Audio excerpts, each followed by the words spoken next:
I do not exaggerate if I say that this 21-day theory is the most famous myth in the world of self-development.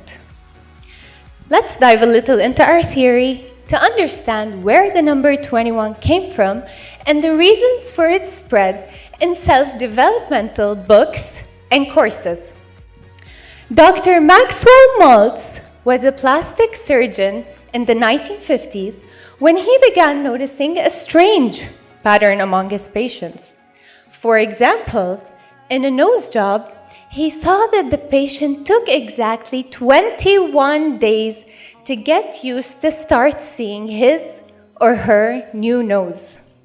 He also noticed that if a patient had an arm or leg amputated, the patient would acknowledge the feeling of their new limb for exactly 21 days before starting to get used to their new condition. Dr. Maltz published his theory in a book that went very famous in that era and sold over 30 million copies. And here, the conflict started brewing. And it made sense why people were starting to believe his theory. Why? Number one, the number 21 is considered a short period of time, and that's also considered a source of temptation, which means something you can do. Number two, the number 21 is also long enough to be believable. A difficult challenge, but not impossible.